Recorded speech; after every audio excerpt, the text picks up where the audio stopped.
Alright, so in this video we're going to be going over quadratic equations, and in this one we're going to be going over stretch and compression of quadratic equations. Okay, so just like in previous videos where we went over horizontal shift and vertical shift, there's one more thing that we have to cover here, and that is the stretch and compression of a quadratic equation. Basically, how skinny or fat does it look? You can think about it that way. Okay, and we're going to be graphing we're going to be graphing four quadratic equations, two of which are ones that you should already be familiar with. So we're going to be graphing y equals x squared, which we've already done multiple times, and we're also going to be graphing y equals negative x squared, which we may not have done as many times, but it's very similar to y equals x squared, and we'll see how it differs. But the other two we'll be graphing is y equals 2 x squared, and also y equals 1/2 x squared. And we'll see how this affects our graphs of y equals x squared. Okay, so the first thing we're going to do, just like before, is we're going to make a little table and we'll get some points. So again, we'll start at -2, -1, 0, +1, and +2. And again, we just substitute this into x and see what we get for y. So if we substitute -2 in for x, we're going to get 2 times -2 squared. Remember, we have to do our exponents first. So -2 squared is going to be +4. +4 times 2 is 8. So this is going to give us 8. For -1, we're going to get -1 squared, which is just going to be 1. 1 times 2 is 2. 0 is really nice and easy. We're just going to get 0.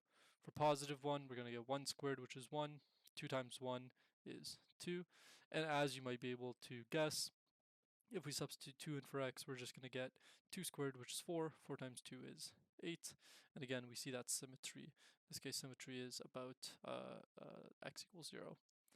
Okay, and with the other one, y equals 1/2 x squared. Again, we'll just make our table. And again, we'll start at -2, -1, 0, 1, 2. So if we substitute -2 in here, again, -2 squared is 4. 4 times 1/2, or 4 divided by 2, is just 2. So 4 divided by 2 is 2. -1, we're going to get basically 1 over here. 1 over 2 is just 1 over 2. With 0, we get 0. With +1, we're going to get 1 over 2 again, and then we're going to get +2. Okay? So these are our our graphs that we have to graph. And again, just like in previous videos, if we were to, graph them, this is what it would look like. Okay, so we have four different graphs here. We'll quickly label them. We'll go with the red one first. So this red one is our standard graph that you should already be familiar with. This is y equals x squared. And again, if you're not unsure, you can always do a table like this and see what points match up. And then you'll see that this is y equals x squared. In terms of the blue and the green, let's go over the blue graph first. So again, if we go back to our tables here, we have some points that we can take a look at. Some points that really stand out on the blue graph here are, for example, the origins, 0, 0. Both of these have 0, 0, or the origin is one of the points, so that doesn't really help us. But for example, this blue graph has this point right here, which is -1, 2. And we can see that that one corresponds right here, -1, 2. Also has +1, 2, which again corresponds to this point right here. And it also has 2, 8, which we can't see. But at the end of the day, we can basically decide that this blue graph, if we were to put these, graph these points onto a graph, this blue graph would end up being the graph of y equals 2x squared, which then leaves us with the green graph. And again, if we're unsure, then let's just head over back to our table and see what points we have here. So we have the point 0, 0. Again, that's right here. We have the point -1, 1/2. So if I go to -1 and I follow it up here, I get to here, and that looks like it's exactly 1/2. Again, if we want to be sure, we can go to the next point, -2, 2. So -2, and over here we have 2. So this point matches up as well. And on the right side, well, one, we have symmetry, but two, we can also see that those points match up. And so we can say that the green graph is the graph of y equals 1/2 x squared. Okay? And the last graph that we have here is this sort of purple graph, which I'll label in black. The purple graph is the graph of y equals x squared, but just inverted. So that is the graph of y equals negative x squared.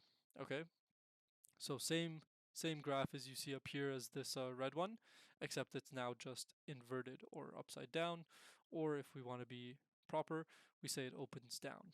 Okay, and so now that we have these graphs, we can talk about, again, we can talk about all of the things that are important to a graph. So we can talk about the axis of symmetry. And we're going to go over this a little bit faster than we normally do, but we'll go over the axis of symmetry. We already know what it is for the red one. We can go straight to the blue one. So in fact, let's just do all of them at once since the axis of symmetry is the same. The axis of symmetry is just running right down the middle. You know, if you draw an imaginary line and you put a mirror here, what you'll notice is that it is symmetrical, or these graphs are symmetrical on both sides of this dotted line, this imaginary dotted line. And so this is our axis of symmetry for all of these graphs in this case, and that axis of symmetry occurs at x is equal to 0. So the axis of symmetry for all of these graphs is x equals 0, and we may as well label it x equals 0. We have the red one at x equals 0. We have the green one at x equals 0, and we'll even label our black one, which is at x equals 0. Okay, cool, we have our axis of symmetry. Next up, as you may know, is the vertex. Let's talk about the vertex. So again, the vertex is the maximum or minimum point of your graph, and of course these three here, the green, red, and blue, they open upwards, and so we're looking for a minimum. That minimum just so happens to be right here.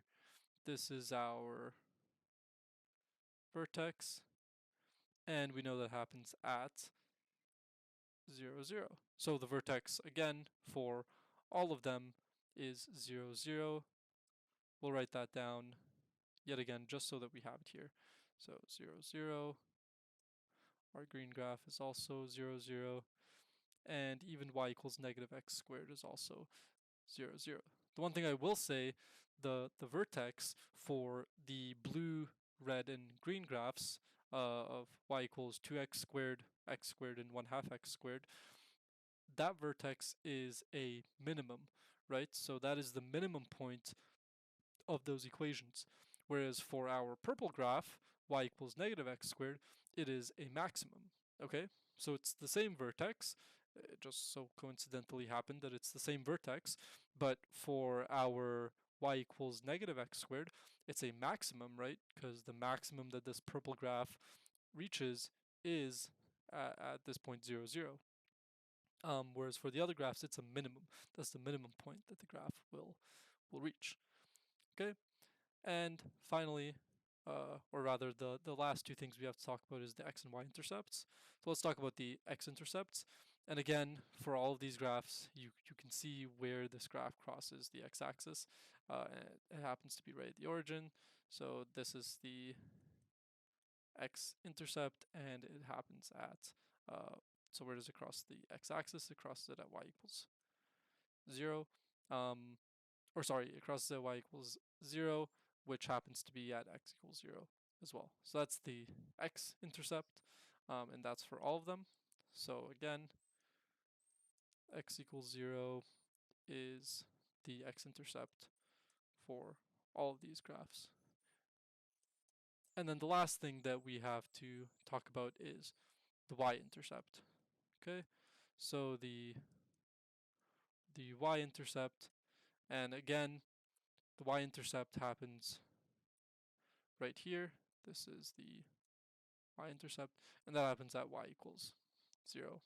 Okay, and again, it's the same. Sorry, it's y equals 0. There we go. And it's the same for all of the graphs. So if we take a look at, the information that we have here, we ask ourselves, well, if we take a look at the axis of symmetry, it's the same. If we take a look at the vertex, it's the same. If we take a look at the X-intercept, it's the same. If we take a look at the Y-intercept, it's the same. Everything about these graphs is the exact same. But obviously when we graph them, it's not the exact same. They look very different. So what gives? What's going on? Well, what's going on is that we have a stretch or a compression. Okay, so the way that you can think about stretches and compressions is you take this red graph of y equals x squared, and imagine that you tie strings up here where the arrows are. So over here you tie a string, and over here you tie a string, and what you're doing, that string is pointing downwards as well as upwards on both sides. Okay. And now imagine that you grab the string, let's say the top string, and you pull with both your left and right hand, you pull up on this graph of y equals x squared, but it's still tied down here at the bottom, at the origin. Okay, so it's tied down at the bottom, but you're trying to pull it up. What's going to happen to it? Well, what's going to happen to it is you're going to kind of stretch out this graph, okay, and you're going to stretch it out in a way that it's going to end up eventually looking like the blue graph of y equals 2x squared. Okay, so that is our stretch factor. And similarly, if you did the same thing except you pulled down on the graph, then what you would do is you would be compressing your graph of y equals x squared, and it would eventually end up looking like the green graph, y equals 1/2 x squared. And if you kept going, it would keep going and keep going more and more and more compressed until you get to the point where this graph needs to get inverted. Okay, and so I guess the final point of this is the inversion part. It's neither a stretch nor a compression. It's an inversion. Now I guess we could put that here. Inversion. Okay, it's an inversion of the graph. So it's going to eventually go from opening upwards to opening downwards. And then again, you can stretch that and you can compress it. So if you keep pulling down on it, you're going to be stretching it out in the negative direction. And so you're going to get something that looks like the blue graph, but just flipped about the x-axis, or something that looks like the green graph, but flipped about the x-axis. And it all depends on this coefficient that is in front of your x squared term. So with the blue graph, we have a 2, and we can see that stretches it out. Okay, with the red graph, we have no coefficient, or rather the coefficient of 1, and so that's just our natural graph that we're used to. In front of the green graph, we have a coefficient of 1/2, and so that will compress it a little bit. Okay, and if we have a negative coefficient, then that's actually going to invert our graph, and the same thing will apply. If it's a -2, it'll be inverted, and it will also be stretched out in the negative direction. Okay, so like the blue graph, but inverted about the x-axis, opening downwards. Okay, so that's all there is to the stretch, compression, and inversion of quadratic equations. The next, kind of step is to combine all of our changes that we can make to quadratic equations. So that is to have horizontal, okay, so horizontal, vertical, and vertical shifts, as well as the stretch slash compression slash inversion. And alongside this is also to not have to use tables. Okay, we don't want to use tables to have to graph these graphs. What we want is we want to mathematically be able to see an equation, for example, y equals 2x squared, and go, oh, I know what this looks like, and then just be able to graph it without having to actually do any filling in of tables or really do much math at all. Okay, so in the next video, we're going to take a look at the 3 different forms of quadratic equations. Okay, so they come in a standard form, a factored form, and a vertex form. And each form will give us specific information about the quadratic equation, which we can use then to graph it. Okay, so that's coming up in the next video.